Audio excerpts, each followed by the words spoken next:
All right, so let's get right into it. Shame disguised as self-awareness. You've been working on yourself for years and still nothing has changed. You're as disciplined as you could be, you're as consistent as you could be, or probably inconsistent because you could not hold the man that you want to become. Okay? And a big part of this is because of shame. Shame is very sneaky. Shame, even in the Garden of Eden, if you know the scriptures, shame is meant to hide within the body. That is the mechanism of shame. You aren't self aware, you are ashamed of who you are. Okay? Shame has become your identity. So, why working on yourself for 3 years hasn't changed anything? Because you're ashamed of who you are. Ultimately, there's a man inside of you, a version inside of you that you have to become so that you could get everything you want out of life. But you can't become him because you're ashamed of who you are. So, we're going to deal with shame today. The self-awareness trap. You think you're ahead of other men because you're so self-aware. See, you're competent, you're ambitious, you're very intelligent. Nobody's doubting that about you. You can diagnose your own patterns in real time, name your triggers, trace your wounds, articulate your defense mechanism. But awareness without movement is an insight, it's rumination that's borrowed insight vocabulary. Self-awareness is still essential. The question isn't whether you know yourself, it's whether that you're calling awareness, what you're calling awareness is actually shame wearing a lab coat. A lot of you will know your own patterns, know your own wounds, know your own traumas, know exactly where you fall short as a man, but you still don't change. Why is that? You may watch content like mine or watch other identity content, identity shifting content, and you know your patterns. You know exactly why you do certain things, but it doesn't matter. It doesn't matter how many fucking patterns you know, because if you don't actually take the time to do the work to rewire your nervous system to become the man that you say you can be, you're just ruminating. And that's a big trap that many men in the self-improvement space are going to be falling into at this moment, which is why you need accountability, which is why you need to work with someone like me to be able to help you stay accountable to rewiring your patterns, because it's not an easy feat. This is not something that's easy. um, a lot of men, they understand certain things about themselves, but they never actually change. Why is that? Because their self-awareness now shows up as, their shame now shows up as their self-awareness. Okay, and we're going to go into the next slide where it shows the difference between being self-aware, truly self-aware, and just being ashamed of who you are. Shame is identity versus self-awareness. Shame is identity. Ask what's wrong with me. Feels like maturity, functions like punishment, produces more monitoring. I am the problem, ends in the same place every year. Real self-awareness, really self-recognition, asks what's true, feels uncomfortable, functions like a lever, produces movement. This is the pattern, here's a fix, ends somewhere different. One version keeps you circling, the other version moves you forward. So let's talk about this, right? Shame as an identity is always focusing on what you lack.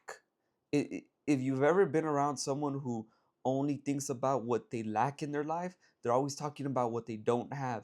And that's a reflection of how they feel about themselves.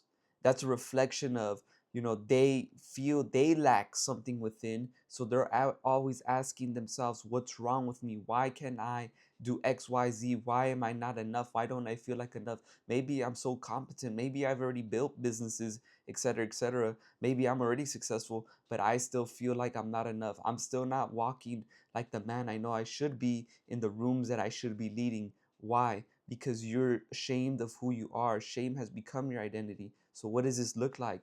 You question yourself before you even start talking. You hold back what you really want to say. You question every single thing about your tone. Okay? You question your body language.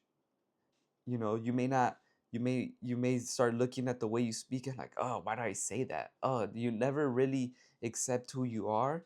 You just look at yourself as something to fix. Okay, real self-awareness, really, which I call self-recognition, which is someone who has shame as an identity, cannot do, is recognize themselves. Self-awareness asks, what's true? What's true about me? You know, it feels uncomfortable because it forces you to look within and actually focus on what you do have. And if you're someone who has shame as your identity, that's gonna feel very fucking uncomfortable because you're gonna realize I'm not as broken, quote unquote, as I say I am or as I think I am. This produces movement. This is gonna build momentum for you because you're not gonna no longer be, looking at what you don't have. You're gonna start looking at what you do have, and you're gonna start realizing that you are fucking him. Okay, that's the biggest, that is the biggest thing. And you're going to recognize patterns within yourself. When you watch my content, you recognize yourself in my content, hello. And you're going to be able to do the internal work, really the spiritual work, so that way you could allow your soul to breathe and be who you truly are without shame, without feeling ashamed. Because we live in a society where if you want to be a true man, you're shamed for it, okay? Especially on social media. What this looks like in your life, okay? Preemptive confession. You narrate your own flaws out loud before anyone could catch you in them. It's not honesty, it's control. You'll say things like, oh, well, I'm just not like under this type of situation, I just fold under pressure. Or, like, oh, that's just who I am. And it's always attached to something negative. It's never attached to anything of substance. It's never positive. It's always something negative. And this is a way for you to feel like you're in control. So someone may point out something, about you that you don't like about yourself, and you're like, oh, I already know, I'm working on it. That's not true. You're not working on it. It just keeps you in control, and it keeps you feeling like you're actually moving forward, even though you know you're not. Because just because you know something about yourself, just because you know a pattern about yourself, it doesn't mean you're actually working on it. You have to expose yourself where that pattern, where that trigger point per se, triggers you the most, and work through it, not work, studying it. It's the same thing as mental masturbating. You're studying something, but you never apply it, okay? That's just knowledge, and that's not wisdom. Self-criticism as humility. You put yourself down. You mistake tearing yourself down for being grounded. It's downplaying yourself because that keeps you safe from ever stepping into who you're meant to be. That's how shame works, okay? You'll talk that bad about yourself. Someone may give you a compliment, and we're going to go into that, and you can't receive it. You cannot receive it because if you receive it, it's going to force you to actually focus on what you do have. And like I said, that's uncomfortable for you because all you do is focus on what you lack, okay? Working on myself, you call it growth when it's actually another way to keep yourself small. You feel like you always have to work on yourself. You don't work on, things that build you up. You work on yourself. You're talking about what you're still lacking, what you still don't have within, how you still don't feel confident, how you still don't feel X. You're basically chasing feelings, and you're calling it growth, but it's another way of keeping you small because this phrase right here, working on myself, like I said, it basically says I'm a project, I'm broken, I need to fix myself, which really, there's some flaws, quote unquote, that are not fixable within you. You get better at them, but like there's just certain things you cannot change about yourself. So self-acceptance is actually a lot better here. I'm not saying you shouldn't grow as a man. I'm not saying that at all. I'm just saying the way you do it, especially when you have shame as your identity, is that growth really becomes a mechanism to keep yourself small. So you never actually become the man that you want to become. You're just constantly pushing that finish line further and further and further because you only see yourself as broken, okay? So you cannot receive a compliment. You cannot take praise without mentally listing reasons you don't deserve it. Oh, I'm gonna put don't, you doesn't deserve it. um, you may ask when you get a compliment, that's not true. You may say things like that's not true, or why me, or oh well, I just that's just what I do. It feels weird receiving a compliment. Like it feels like what, like really, that's true. Because like I said, it's gonna force you to really look within and realize, oh shit, yeah, this is true about me. Noticing though does not break the pattern. I don't give a fuck how many presentations you watch of mine. If you do not change the pattern by walking through the pattern, just because you see the pattern, it doesn't mean you're changing it, okay? You have to rewire who you are, which is under, like, you see the pattern, but then it's saying to yourself, okay, how am I going to show up then? You never make the decision in the moment. Your nervous system is not going to allow you to make the decision in the moment. You have to decide to break the pattern beforehand. So the next time you are in that situation, consciously you're going to remember, oh, I said this is how I'm going to change the pattern. Okay. What this looks like, okay. Let's use the example of cold approaching, because cold approaching women is a perfect example of this. A lot of men are afraid to cold approach women because the amount of, pressure and stigma that is attached to cold approaching. You could notice certain patterns. Like for me, a big pattern was, let's say I was at the gym and I used to, when I was cold approaching more often, I would tell myself, okay, I'm gonna do the approach right now, and then I'd walk by around her, and then I come back because I was negotiating with myself. I knew the pattern. I knew it for months, maybe even year, you know, but it didn't matter because I never forced myself to actually go change it. So I would continuously stay stuck in the same cycle. I would make the decision in the moment, not beforehand. So I couldn't change the pattern. It would be very hard for me to break it. And that's not something you do once, it's something you do continuously until your nervous system begins to embody the pattern that you want it to embody. Okay? Why you do this? It's like a tree with roots. Shame runs deep inside of who you are. This is distinct from the inner judge, which demands perfect action. Is standard based and future facing. This runs deeper. So the inner critic is the one that always tells you you need to do more. Oh, I need to do this perfectly. Oh, and you're constantly self-monitoring the way you work, etc. Maybe you do content. If any of you content creators out there, you know exactly how it is to keep continuously recording videos because you don't like the first take. That's the inner critic. I'm not saying don't have high standards. I'm saying that you need to be more consistent rather than perfect, because the inner critic, the inner judge, is going to have you feeling like you need to be perfect. Okay, this runs deeper. This is shame fused with the identity itself. Not do better, you are the problem. Like I said, you are the problem, and you blame yourself and you're overly hard on yourself.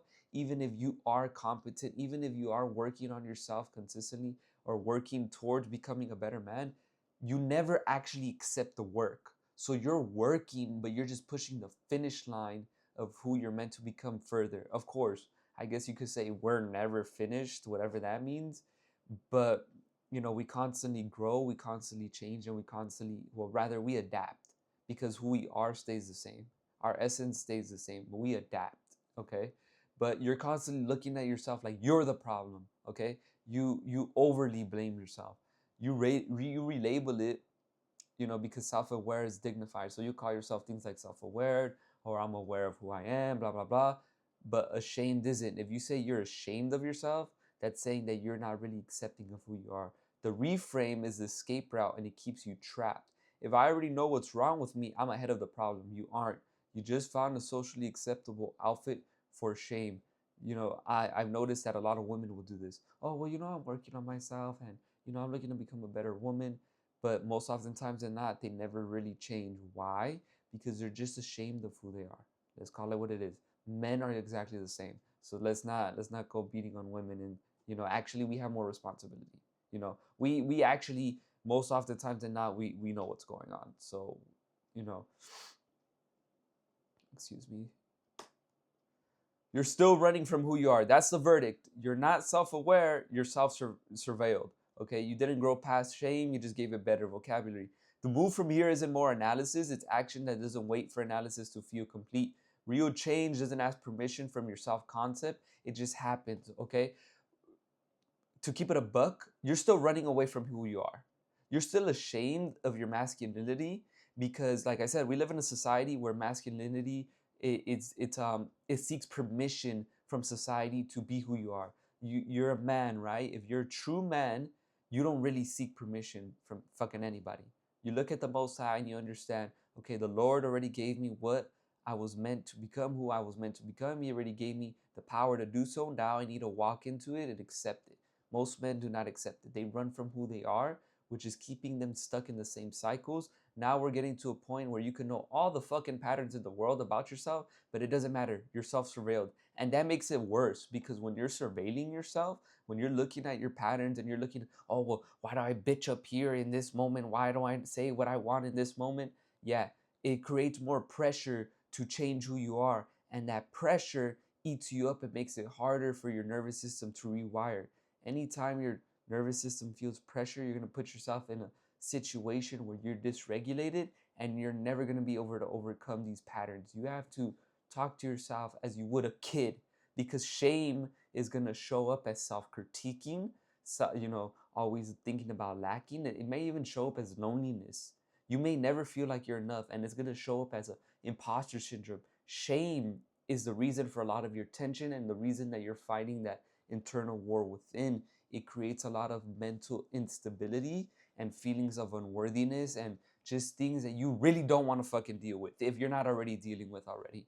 You're still running away from who you are. And the antidote, to be honest with y'all, is two things: choosing who you're going to be, self definition and self recognition, actually realizing what is good about you. What is actually good about you, that is the hard part, because if you made shame your identity, that shit is not going to let you do that.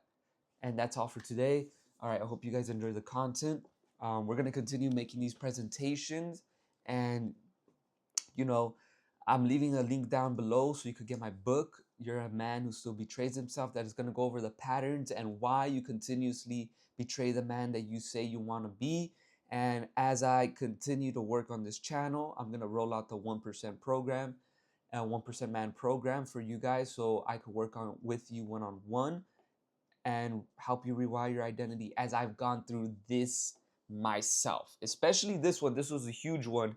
And I'm grateful to the Most High that He showed me that, shame was really a driver of who I was after my identity collapse. I think you guys have heard this on the channel before. If you haven't already, I went through a series of, I had everything I wanted in life as a man, but I lost it all at a very young age. I lost it when I was 20 years old, and I had been living the life I wanted for 3 years then.